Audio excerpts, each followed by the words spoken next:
ভাড়া প্রতি মাসে 8,000, 3 মাসের অ্যাডভান্স। একসাথে 6 মাসের অ্যাডভান্স দিয়ে দিই। সেটা আপনার ব্যাপার। 6 মাসে ছটা চেক করে দিচ্ছি। চেক কেন? নগদ তো এই মুহূর্তে সাথে নেই।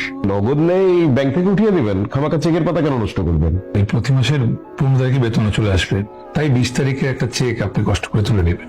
কোন রকম কোনো সংশয় দিতে যাতে না থাকে, এই জন্যই চেকটা দেয়া। তুমি কোথায় কাজ করছো?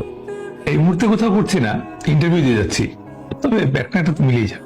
আর মিলে গেলে সবার আগে আপনাকে চালাবো। ঢাকা শহরে এই মুহূর্তে আপনি আমার একমাত্র গার্ডিয়ান। তুমি কি তোমার সমস্ত মালপত্র নিয়ে এসেছো? মালপত্র তেমন কই, একটা চেয়ার, একটা টেবিল আর মেঝের মাপ নিয়ে একটা তোষক বানিয়ে ফেলবো, বাস কমপ্লিট। এই সব? হ্যাঁ, আরো কিছু ছিল মালপত্র।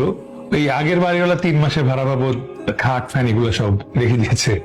আমি তোমার কাছ থেকে কোনো কিছু নেবো না। তুমি এই মাসটা থেকে চলে যাবে, কোনো ভাড়া দিতে হবে না।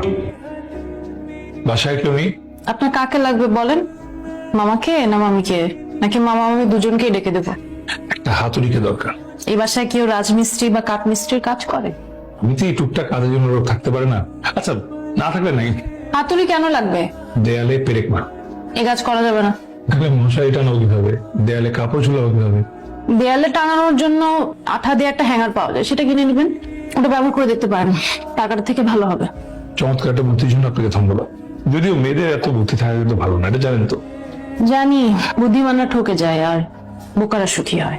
সুন্দরী মেয়েরা অবশ্য বোকা হয়, সেদিক থেকে আপনি নিশ্চিত থাকতে পারেন। ভাই কি ইন্টারভিউ দিতে আসছেন? না, আমি নিতে আসছি। মানে ইন্টারভিউ দিতে দিতে টায়ার্ড হয়ে গেছি। ভাবলাম আজকে ইন্টারভিউ নিবো। কার ইন্টারভিউ হবে? ওই যে যারা আমাদের ইন্টারভিউ নেয় সবসময়, আজকে তাদের ইন্টারভিউ নেবো। তাহলে তো আপনার চাকরি হবে না।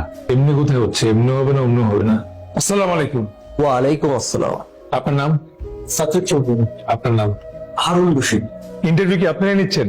কেন বলুন? আর যে বা যারা ইন্টারভিউ নিবে তাদের সাথে আমার কিছু কথা ছিল। ঠিক আছে বলুন। চাকরি কয় ঘন্টা করতে হবে? 8 ঘন্টা। বেতন কত? বেতন আলোচনা সাপেক্ষে নির্ধারণ করা হবে। অফিস টাইম কটা থেকে কটা পর্যন্ত?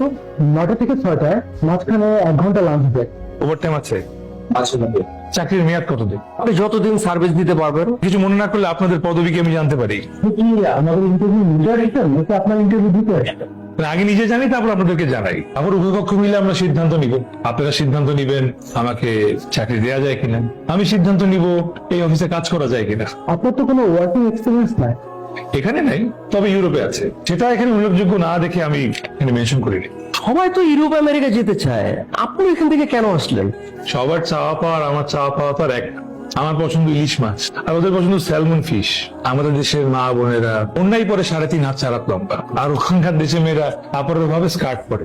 তাহলে আমরা আপনার সাথে আড্ডা দিতে দিতেই পরবর্তী পদক্ষেপ নির্ধারণ করব। আচ্ছা, তাহলে আমাদের ইন্টারভিউ এখন এটার বিষয়টা কোথায় দাঁড়ালো? আপনাকে জানিয়ে দেওয়া হবে ওই ইন্টারভিউটা শেষ হোক,